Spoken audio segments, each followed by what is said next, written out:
So we have this fight, and I'm actually, now that we're talking about it, I'm kind of impressed that it only took us 2.5 hours.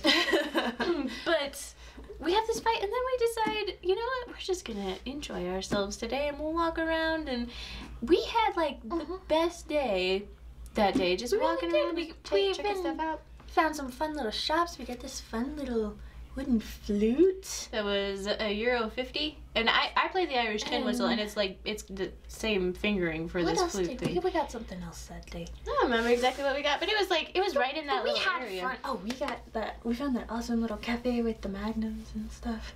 We never had Magnum ice cream before. Oh, that's right. We went to the internet cafe. Yep. Yeah, and then we went to and that's right when we discovered how off our map was, even more so. No, that was the next day. No, because remember that street? Remember we were looking at those two streets, and they looked like miles apart, and it was just this little bridge. Yeah. We walked across this bridge, and we were like, "What?"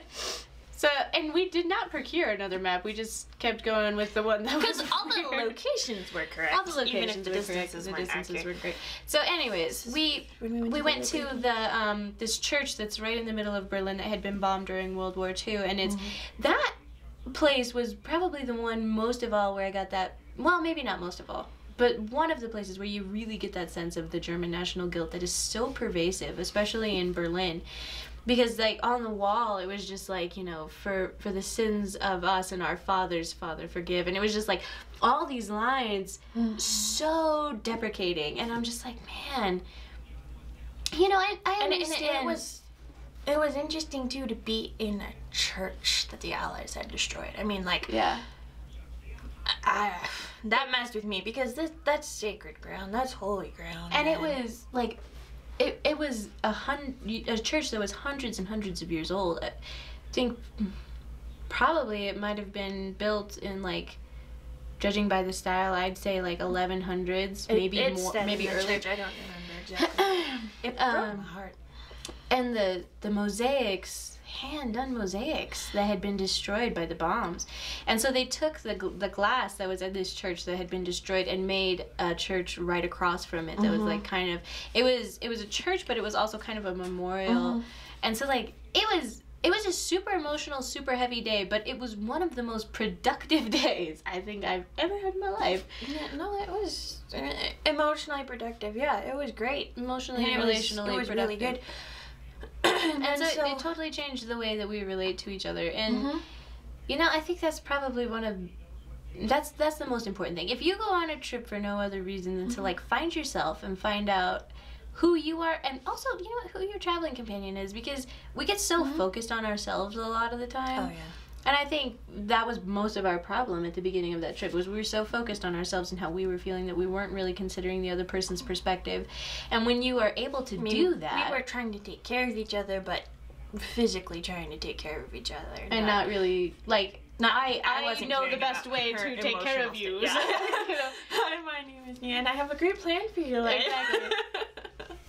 But you've got to work with people, and so, you know, I think it taught me more than anything to like really listen to people and take their perspective and take time to understand where they're coming from, and to consider their ideas too, and that, you know, it really makes a difference. It really, really does. And so that was our big meltdown, and oh man, I can't even tell you how good it was that it happened then, because the week after that was the worst part of our trip. I mean, it was the worst Italy part of our actually trip. Pales in comparison it was to the next worst part of our trip, like just location and attitudes from other people. Like we were having a great time. At this point, we were fine. Solid. I honestly can't imagine though if we had still been mad at each other and then had that. It would have been awful. It would have been awful. It would have been worse than so. But just to kind of wrap it up, the day after we were leaving Berlin, we were only there for like 3 days. We were leaving Berlin and we were like, you know what, on our way to the airport, we want to go see the Holocaust Memorial at Potsdamer Platz. We absolutely wanted to see We had to go see that because it's super important to us. And, you know, I don't know if we actually do have any Jewish blood in our family, but we support the Jews and we just love them. Yeah. And we celebrate, you know, all the Jewish feasts and stuff like that. So it was important for us to go see. And so we bought our tickets on the U-Bahn straight to Potsdamer Platz. And we get off the U-Bahn and look down the street. you can see the Brandenburg Gate from Potsdamer Platz. You can. So we like on our map, it was like this like vast distance in between these two things, and you could literally see it. It was like 5 blocks maybe. And it was good that there was that levity, because it wasn't after actually we got off the train. It was after we'd seen the whole exhibit, which that's wow. You want to talk about intense? And there feels like it.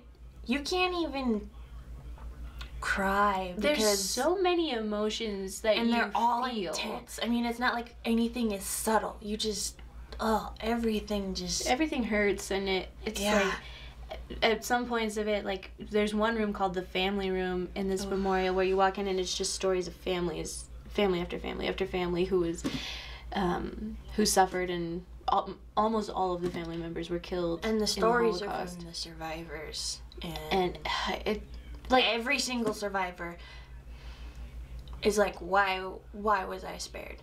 Why wasn't I taken? Or why couldn't it be someone else? Yeah, you walk into another room and there's just a pile of children's shoes of children who were killed in the Holocaust. And like in rooms like that, like it was hard to breathe. Like, you know, you're feeling so much and you don't know how to deal with it, and so it's like it's honest to goodness hard to breathe. It is crushing, and you're just like, I can't cry, I can't scream, I can't breathe, I can't do anything because there's so much that I'm feeling. I don't know how to deal with it.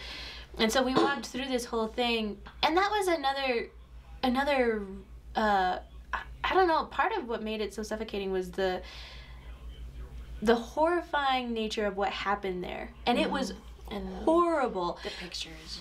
And the pictures, but it was also like they gave you a pamphlet at the beginning, and it's these people who built this memorial, who are Germans, and they give you a pamphlet and they say, we realize that this is all our fault.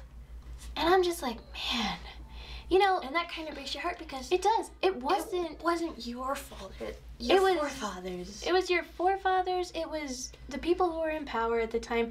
Like, you know, the people who are there now, most of them, I won't say most of them, there may be a few, most of the people who are there now are not, nor have they ever been Nazis. And to keep putting that on them, it's unfair, guys. It's seriously. cruel. It's cruel. It really is. They had nothing to do with it. It's their heritage, and they have to live with that. I mean, come on, anyone of English descent, guess what? Oh man. Yeah. England kind of screwed the world a lot. We'll talk about that next video. But anyway. So, we had all this heavy emotional stuff that we were dealing with. We couldn't even talk for like a half an hour after we got out of there. We just sat down and we just sat there. We didn't even eat our lunch or anything. We couldn't do anything. So we sat for half an hour until we kind of cleared the emotions. We got up, looked down the street, Brandenburg Gate. And we were like, are you kidding me right now? Which was kind of a nice way to wrap that up. And from there we had liven it up, not wrap it up. Wrap up our time in Berlin. Yeah. It was, and from there we went to the airport and headed off to jolly old England, which we will address in our next video. Thank you for liking, commenting, and subscribing. Thank you for sharing this video with all your friends. Let's go on an adventure.